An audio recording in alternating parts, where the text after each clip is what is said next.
You're listening to the Lone Star Plate Podcast with your host, Patrick Scott Armstrong. Welcome to another wonderful show. I'm your host, Patrick. Let's jump in. Our guest today is Fadi from the hit TV show Crime Scene Kitchen. He's a baker who's doing unbelievable things. So let's find out about his journey on the show. Let's jump in. Of course, I want all the secrets now. Obviously. No, I'm kidding. I'm just kidding. Everything. Everything. Yeah, Allison listen. just turned off her camera. Obviously, she can't hear us. I had an idea for the podcast. I thought, it'd be funny is if you drop little clues throughout the podcast of what's going to happen, right? See, like a crime scene. So, Fadi, look, both of us are in food. We've been in food a while. And I've seen a lot of food shows, right? A lot of stuff has come out, but I gotta say, this did take a different angle than I've seen on any other food show. And the angle is this, tell me if you agree, it's basically like Curtis Stone says it best, and I think the first episode that I watched of this season, what does he say? I want to make sure I get this right. Oh, what matters most is the right pie, right? So instead, it doesn't matter really how good it is, although that helps, but really getting the right ingredients is the most important. I've really never seen that in a show where, you know what I mean? That's so interesting. What do you think about that? And how do you even approach, approach this? It's like this show is like foundationally the distinction between accuracy and precision, where it's like you can be precise, right? Like you can have like all the ingredients or all the elements, but if you're not accurate and you're not decisive, then it's kind of inconsequential how great it looks or tastes, which is very frustrating because we do not enter a kitchen trying to reverse engineer a recipe. We usually enter with our own recipe and then we take inspiration from what we see and then we move forward. So it's kind of like, T and I discuss this a lot, obviously, because we were, dealing with it and figuring it out. But it's kind of like if you were to take an escape room and the game of Clue and a little bit of charades and then threw it all together and was just like, make a dish out of this. That's what it feels like. I love that. So look, let's give just a quick background of like I'll kind of explain what it is in the intro a little bit, but like, what's your take on like what the show is and also who your teammate is? You have this teammate, like did y'all go in as teams? They paired you up? Let's dig into that. Yeah, so we basically go in as teams. And T and I met on a different baking reality TV show competition, but we were actually competing against each other during that show. And we just like bonded and connected. It was also a home baker show and it was like our first stint into TV. So like it was a lot of just like getting your feet wet and like figuring out who you are and like how to best present yourself. And I think that was very fertile ground to kind of prepare us for this experience. What I would say is if you are interested in pursuing or applying for like reality TV, baking competition or whatever, I strongly encourage you to do it. It is super fun. It is also very amazing to cook or bake on somebody else's dime and to also not have to clean up after yourself. It's really fantastic. Like it's the best thing ever. And you also like are not only encouraged, but you're also pushed to do things you otherwise would never do. Like there are so many times in this competition where I'm like, I would start saying, oh, I would never do. And then I would stop myself and I'd be like, no, it's not true because I'm doing it right now. And I'm literally presenting it to you. I otherwise wouldn't were the circumstances different. So I would say. That's interesting. Right. So yeah, the way I've described it to my friends is you're kind of first and foremost an entertainer because you're ultimately making a TV show. So you have to remind yourself of the component of like, don't take yourself too seriously. Nobody's winning James Beard Award nominations through this. Nobody's getting a Michelin star. You're there to entertain like the audience, but you're also there to prove your chops that you can actually do the work and that you can present really delicious food at the end of the day. So like, as long as you keep those your focus and your ethos through this experience, you'll have a fantastic time. That's awesome. I mean, you're also, one of the judges is Curtis Stone, right? A great chef who stars, yeah. I followed him for a long time. The other judge, Yolanda Gamp, I didn't really know anything about her, but I looked into her. I mean, holy cow, like the people for the show, to be honest, like who you're cooking for. And Joel McHale, great, he's a great host. He's hilarious, but I don't know how much about food he knows, but I think he actually does know a little bit about food. I've seen some other stuff of him previously doing some food stuff. So, I mean, there is that pressure to sort of, right, present this amazing dish, but at the same time have this hurdle of like trying to decipher what it is you're even going to cook before you do it. I really think you nailed the nail on the head when you said like that it makes you do things you normally wouldn't do. How do you think that can translate to people watching at home? Right? You know what I'm saying? Like, you know what I mean? How can that inspire them? I guess just seeing you do it, or that's like such a good question to ask, because it really is kind of like, it forces you to kind of address the foundation of everything that you create, right? Because ultimately, when we talk about food, and as food people, we're not necessarily explicitly saying these things, but we're thinking about flavor and texture and like the variety of those things. And we're thinking about how when food approaches your nose, your olfactory glands are suddenly activated. What does that do?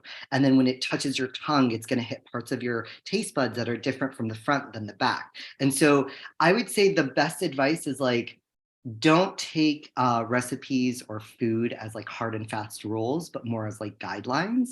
And if you allow yourself to understand the parts of the science that you can't play with, like for instance, you don't want to serve raw chicken or you don't want to serve an underbaked cake. Once you figure that stuff out, there's just so much room for play. And shows like this show in particular, it's like, you're balancing out that delicate line between being a super creative person who creates food and you're usually unrestrained by it, to then being asked to create something incredibly specific and very niche, and sometimes may not even be something in your repertoire. So you kind of have to like figure it out and do the best version of that thing and hope that it's the right thing. And I think as a viewer, like that's what we're wanting to watch, right? It's a little putting anybody outside of their comfort zone and seeing them struggle, but then achieve it is the best thing, right? For It's TV so cool. and entertainment. And it's the best. It's the best thing. I think you guys adding that element of the crime scene. So let's like dig into like how this show works. So basically, you're in teams of two, and then they present you a kitchen that take it from there.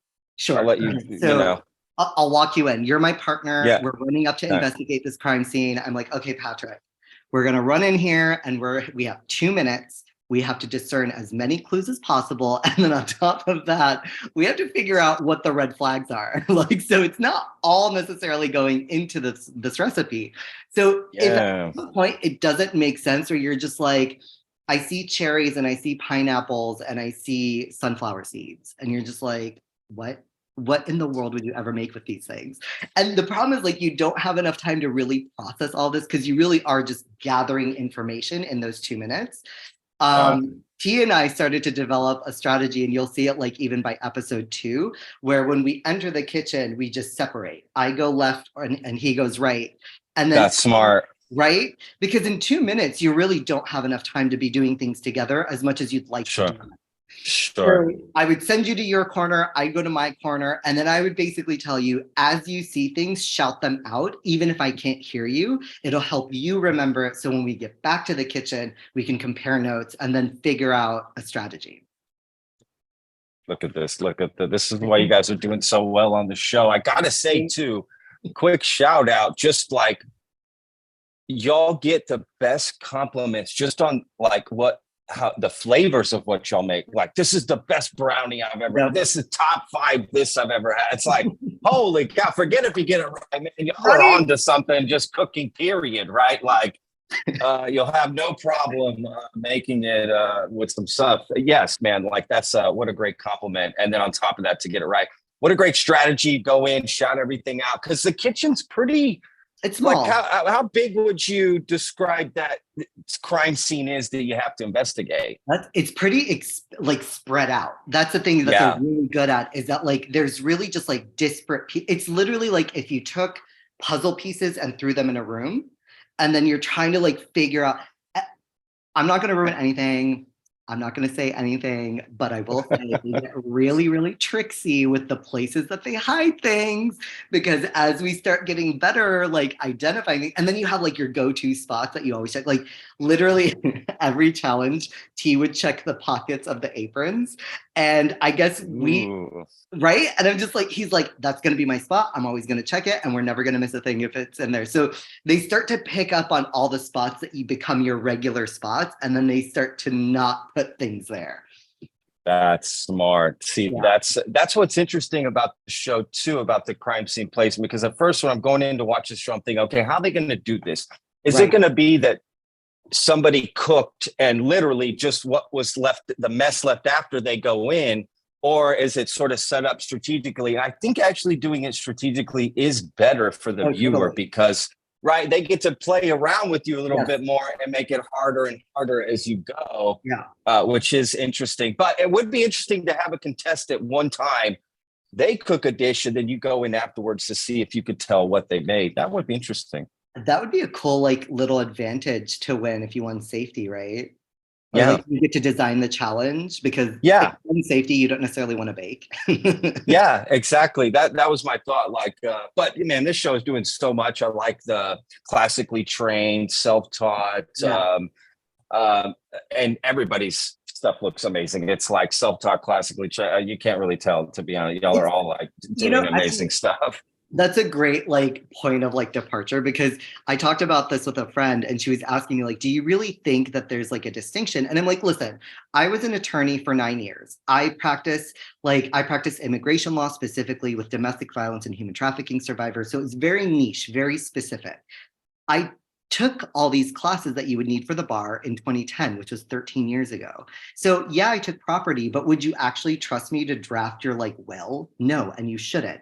So like, just because you went to culinary school and you made one souffle like 10 years ago, does that mean you're actually going to be able to activate that in this moment? And just because I'm self-taught, I might have made souffles last week, you know? Correct. So it's kind of irrelevant, but the advantage, the distinct advantage is, as somebody who went to school, you have just like more of a repository of knowledge. So you might be able to identify things more quickly and then move more quickly in that direction, which is literally what can make you win. Yeah, having worked in the restaurant industry myself for so long, there is someone come in, hey, put me in the kitchen. Okay. There's usually just a few things a task you can give them to find out if they'll make it. One of them is like literally cutting an onion. I swear that's the one chefs use them up. Yeah, cut an onion, cut me an onion. Because right there I can tell, what's your knife work like? How do you hold an onion? Do you just how you grab it, right? Just immediately, okay, this guy doesn't know. You know what? This is not going to be good. Let's not even proceed further. So there are some instances of just like moments, experiences, right? When whatever hits the fan and you learn in a restaurant environment what to do, what step to take next, how to put out this fire, how to pivot, that maybe some self-taught cooks can't understand, but there are some advantages to not having some of these bad habits you learn as well. So there's a lot to it from both sides, right? You're trying to ride that line of like not overthinking it too much, but not underthinking it and going in. And so what kind of training did you have, getting up into the show? Like what level? I don't know. Yeah, scale of 1 to 10, where would you put yourself? Yeah, a valid question. I would say like, in terms of flavor and texture and understanding that, like I would always give myself a 10 for like the last 20 years. Like I just understand the way flavors go together. Yeah. And I've exposed myself to a lot of different things. So honestly, the best thing you could ever do if you want a life or career in food is eat a lot of food. Just eat a lot of different things. Combine different beverages with different bites in your mouth and watch as they swirl around and experience something new. And that will teach you flavor. Like that's it. Just eat. But how did I train? Okay, so eating a lot of food was definitely one form of training. But also like I've just been baking since 2016, around the time actually my sister passed away from breast cancer around that time. And I'm sorry. thank you. And it kind of like we had both this shared dream of being bakers, and like she was a surgical technologist, so like very different career path. And after she passed, I really hermited for quite some time, but it once I emerged from that, I realized like I started asking myself like big life questions like, do you see yourself staying in the same career? If you do you see yourself doing it for how long? If you could do anything right now, what would it be? And so food was always the thing. And so from that moment forward, honestly, like I pretty much backed out of my legal career. I stopped practicing and I just pursued food full time. Um, yeah, so I've been baking Wow. since 2016, like teaching Wow. myself Wow. whatever I can learn. Like, Wow, that's amazing. See, I think that's one of the advantages. Like you're coming at cooking from this passion, and there's so many people in the restaurant industry that don't have that, man. I'll be honest with you. The passion is gone. You lose it pretty quickly, and it's just a paycheck, and you have no fire. And that's what people who are they're not getting paid. They're just learning, and that's the advantage, man. That's that passion there that is rightfully there. You guys, you can see it on the show. Honestly, all the contestants are really quite wonderful. All the different stuff they come up with, and yeah, the flavors y'all are putting together. Like, what do you think like has been one of the harder moments you can talk about that you've had on the show, whether it even be off camera? I don't know. yeah, I would say that as you know this, our work is very physical. It takes a lot of like a very physical toll on you. Like I have carpal tunnel in both of my wrists. I have trigger finger and multiple fingers. I get migraines regularly, and those are all things that you can't really succumb to when you're creating a television production, you know? Yeah. So, yeah, and also on top of it, like I have a partner who's relying on me to show up and do some of my best work. So like, Sure. I would say that's the biggest challenge is just the stamina and endurance required. You really are in some ways performing like an athlete, like you're showing up, you're keeping your energy levels high, you have to maintain like decorum and like be mindful of the fact that you are the talent, right? Like you're running the show and like, or they make you feel like you are. But the truth is there's like hundreds of people who are working on this production who are working around the clock, and they don't get as many breaks as you do, and they aren't treated maybe the way that you are, and the attention isn't garnered towards them. So just being mindful of the fact that yes, you are special, and yes, you're here to perform a job, but there are also all these other people that without them you wouldn't look nearly as good as you do, you know? So I would say just be respectful and kind and aware of where you're at. Yeah, man, absolutely. Well, I mean, it sounds like a restaurant, right? You got the head chef, and then you got everyone. Right? It's like at the end of the day, just like you get it done. Yep. Just get it done. Exactly. Right. Yeah. There's what else is there? Get it done. Make the best you can. You guys have obviously proven on the show. Again, everything y'all are making. First of all, it just looks delicious, but just to hear their comments, like, how does that feel to like really hear in real time? Yes. Right in front of you. You know what I mean? Okay. I have to tell you, like, it's so out of body when you're in that moment because you're just like all the lights and like it's so quiet on set when you're getting judged. Like there's none of the editing, right? So like you're kind of in this room where like you can't hear any of the other competitors. In some cases, they can't really hear what the judges are saying. That's why you often see us like leaning in because we're trying to hear the critique. And then you hear someone like, I mean, I've been watching Curtis Stone since Take Home Chef, like on Bravo. Yeah. You know, I loved that concept. I really loved his energy and who he was as a person, let alone his skill as a chef. So like to have him look at me and be like, and you see it on camera, like I was kind of aghast. Like my body literally collapsed on the platform. And I was just like, wait, am I being punked? Like what's going on here? And then you start questioning yourself, is it like really that good? And Curtis is not one who just doles out compliments, you know, like he will call it as he sees it. So like, and this is one of my first interactions with him. I'm like, is he just messing with me? Like, is this for real? So like watching it back on TV, I was just like, oh, that really happened. And then also to hear his feedback for everyone else, including the professionals, I'm just like, wow, not only is he like being super honest, because when he doesn't like something, he'll just straight up tell you he doesn't like it. And on top of that, he's like calling my brownie like one of the best he's ever had. I'm like, all right, well, hopefully everybody else gets the message and the orders keep coming in because I am making them regardless. That's what my first thought was. I gotta try that brownie. You That totally right? I do. mean, you know what I'm I'll send saying? you That's some. I'll send you some. anybody watching that. That's what their first thought. I need this guy's brownies. Holy, jeez. Yeah, that's where I think the show can benefit y'all in other ways, right? Outside of the show. Great, it can prove you're a great crime scene food Totally. investigator, which is an odd job to have Yeah, outside of the show. Right. which would be a funny dramatic television if, like, Law and Order guys got together and did this, like, seriously. Listen, as my former law career, I feel like this is a really great segue Yeah, to a new you're television right, man. show. You would fit right in. You're right. Oh my god, that's hilarious. Yeah, that's funny. That is funny.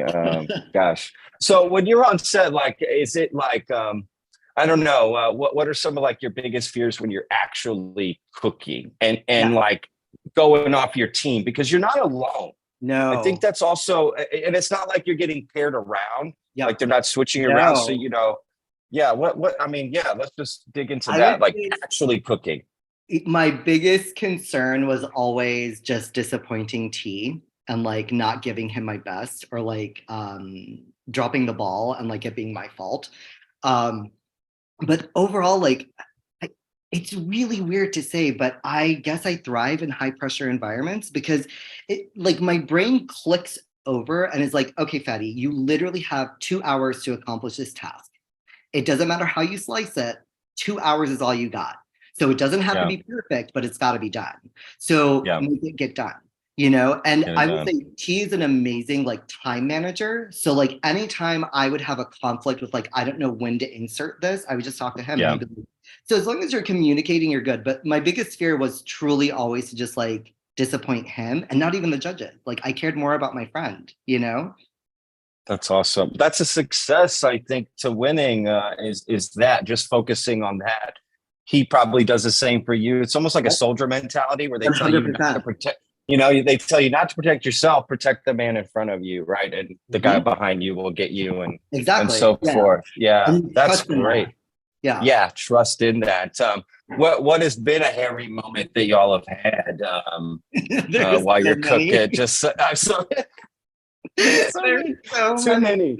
many. Too Like many. honestly, That's when it funny. comes to cooking, like again, we're never concerned with like the results of our food, but it's like the game. It's the game of it all, where you're just like, you can. This is the best and most messed up part of playing this game is that like because we can't like see what's happening in the other kitchens, you can hear what's happening and you can smell what's going down. So if they diverged and like decided to do savory food, for instance, or something like that, and you're just like, why the hell am I smelling chicken right now? You'll just be like, and then Wow. you're questioning everything you saw, and you're just like, wait, we're like an hour into this, like we can't restart. Like, what do we do? And so there were definitely a few moments like that where you just kind of stop and you look at the person, or like something clicks in your brain. You're just like, but it could be this. Like if you have the ingredients for like, I don't know, like a basic cake. It's butter or oil, like some sort of form of fat and flour and eggs. That could literally be a million different things.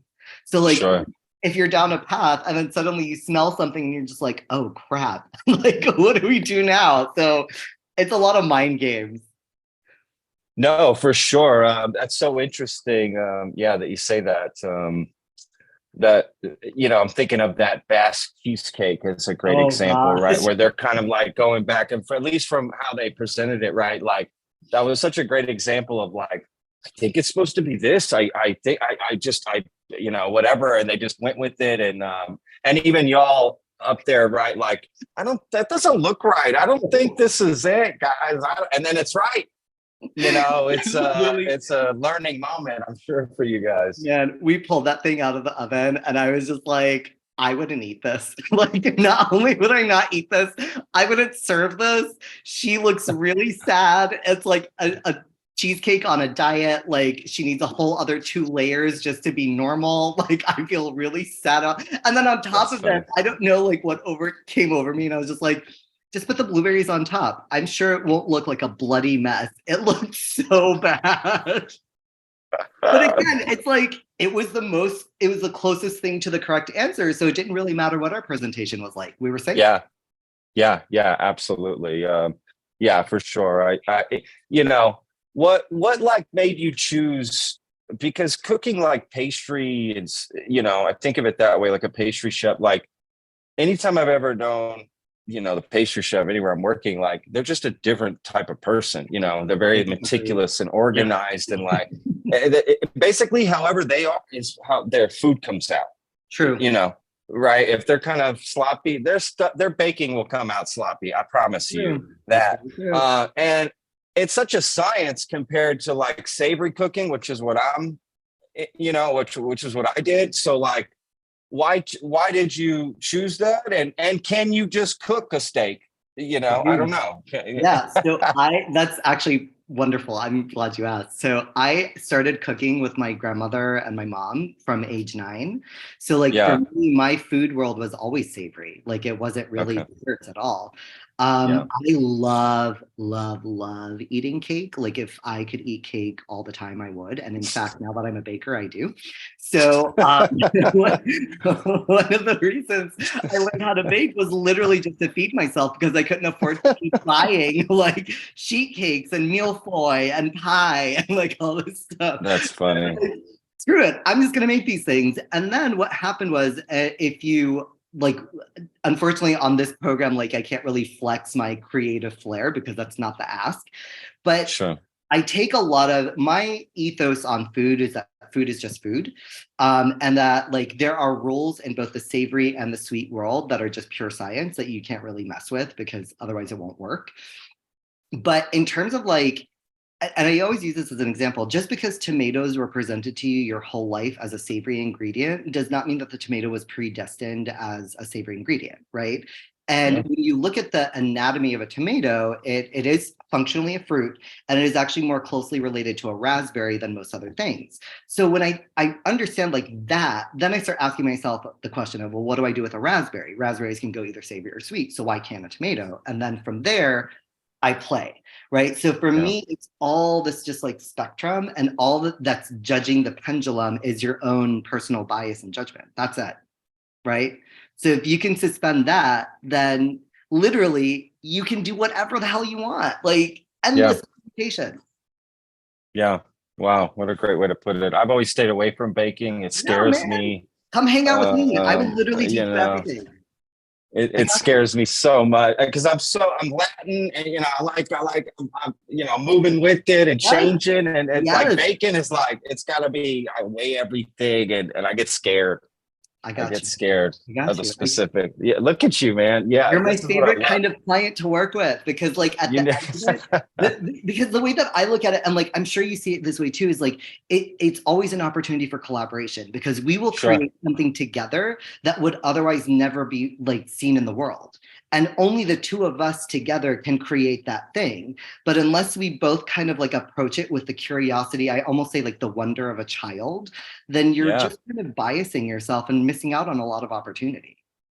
Wow, you're a really great salesperson here, Fadi. I gotta say, listen, you're amazing at that. You need a show like this. I want to show this with people, right? This is what you do. You get with someone who normally wouldn't do it, and then y'all create something together. That's really cool. I would definitely watch that. So there's this so that's great. Yeah, no, please go ahead. I was just gonna say there's this proverb that I kind of live my life by, and it colored every aspect of every career I've been in, which is I don't know who said it, but it goes like, if you want to go fast, go alone, and if you want to go far, go together, right? And so neither one is wrong. It's just a matter of your choice. And you can also jump those tracks throughout your life, and you should. And so I'm just at a place in my life now where I've gone alone for a really long time. I want to build with people. I'm not interested in becoming like a super savvy business person. If I never had to deal with the commerce of baking, I never would. I just want to create food and feed my community and welcome people into that world. That's all I want to do. So however I get there, I'm happy to do it. Wow, that's a great that's a great message for sure, man. Holy cow. So wow, I mean, that's great. We need more people like that in the food community, to be honest with you. That is for sure. So what are your plans, now? Just watching the show come out, and what else do you have going on, or that you can mention, Yeah, so I am seeking opportunities in every possible avenue. If I could, I would love to have my own television program for sure. I would love to have my own business space. If I were to design my own like space, it would be part teaching kitchen where I would love to have multiple stations to teach classes exactly like we were just Yeah. discussing. Yeah. You'd be great at Um, that, man. Right. And I would love to have a chef's table to host small dinner parties because one of my missions in moving to Austin was to really bring very traditional Palestinian savory food, which I don't see very often. And frankly, my take on it is a Right. little different. Well, Um, but in the meantime, I'm just like selling online. I have an online shop. I do farmers markets and stuff. Just I'm trying to network with local businesses, maybe try to get them to carry products. I'm doing like events, private events, custom stuff. Like really I was describing it to a friend earlier today, actually, and I was telling her that the avenue's immaterial because the intention is the same. So it doesn't matter. So that's why I'm casting as big of a net as possible because these are all things that I feel are in my wheelhouse and probably in my future. But I also recognize that I will have to focus one avenue at a time. But right now, unfortunately, like I don't have the finances to really focus on any one thing. So my hope is in doing like these kinds of things, putting myself out there, creating like digital media, people are interested enough in who I am as a person and what I want to bring into this world that they will voluntarily want to partner with me. And then they can help me figure out how to navigate this because that's ultimately what I would like. that's awesome. That's great. You should look into Trey Wilcox. I'm writing this down He's right now. he's a top chef. I don't know if I'm allowed to say that.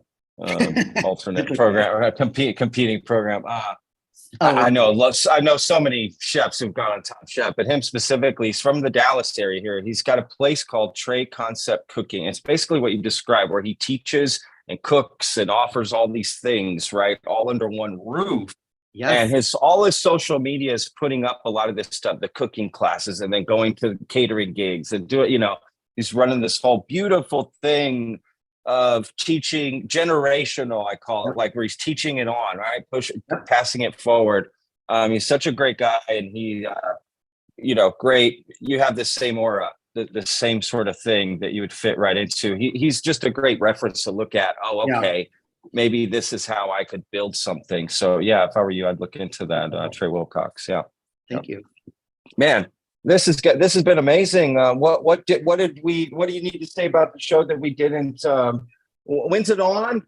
Yeah. When can people check it out? Yes. So it is Um, on Mondays at 8 p.m. Central on Fox, your local listing. And then the next day it'll be on Hulu. I think it actually loads up at midnight, but I'm not sure. But it will be on Hulu for the next day. The show is great fun. It is super cool. If you're just tuning in for the first time, I like to describe it as we are essentially two heats of competitors competing against each other, alternating weeks. So Heat 1, which started the show off, were the home bakers or the self-taught bakers, which is my yeah. group. And then Heat 2 is the classically trained bakers. And then each heat is 6 teams. And then when each heat is 3 teams, it will merge. And then those 6 top teams will then compete for the $100,000 prize. I didn't know they were merging. Oh, yeah. Oh, That's yeah. cool. Yeah. I like that. The top 3 that. classically trained and the top 3 home bakers will merge to create the final 6. I like that a lot. That's Yeah. going to be very interesting for sure. Wow. Well, I know who I got my money on. That's for sure. Just based on what y'all are doing, man, for sure. Thank you. Well, yes, just good luck with all of this. Thank you. You're doing amazing. You have such a great energy and aura about Thank you, you man. so You got much. you got a long career on this, man. There's no you. doubt about that. I can't see anyone not wanting to work with you if you guys match. It's got to match, right? Yes, But as I soon as agree. you find that, Yep. you I did. totally You agree. did have people lining up for sure. There's no doubt in my mind about that. So thank you so much for all this. It's Oh been my so God, my insightful. pleasure. What a great show you're on, and yeah, thank you again for taking the time to do And this. listen, I'm serious about classes. I'm serious if you want to learn something, and I'm serious about sending you some brownies. So send me your address. I would love to just Share the wealth. Oh my God, done. I'm going to be eating them in the intro. That's what we'll do. I'm going to try to release this episode. I think there's an episode coming out July 10th. Yes. But that may be, is that the classically trained one? I think so. No, that's no, it's us. It's us. That's y'all, right? That's what I thought. Okay. That's y'all. So yeah, I'm going to try to match it with that. We'll release this episode on that same day. And I can't wait to see what happens. The show's been awesome. Really, I mean that, because there's so many cooking shows out there. There are so many. There really is. And being from the food industry, you get these texts from people that aren't in. Hey, you go to see the show. You go to see the Bear, right? How many texts have you got about the Bear? So many. I mean, it's like, I don't want to see a show about a part of my life that I hated for the most part, right? But this show is so great. Even for people who know food or don't know food, it's a great show. So yeah, they really found something different and a twist on something so familiar. So and the casting is superb. Not even giving myself credit, but literally just watching these people, I am so entertained. The editing, the casting, the production value, the food chops, and honestly, the insanity and silliness. Just don't take yourself too seriously and have a good ass time with us.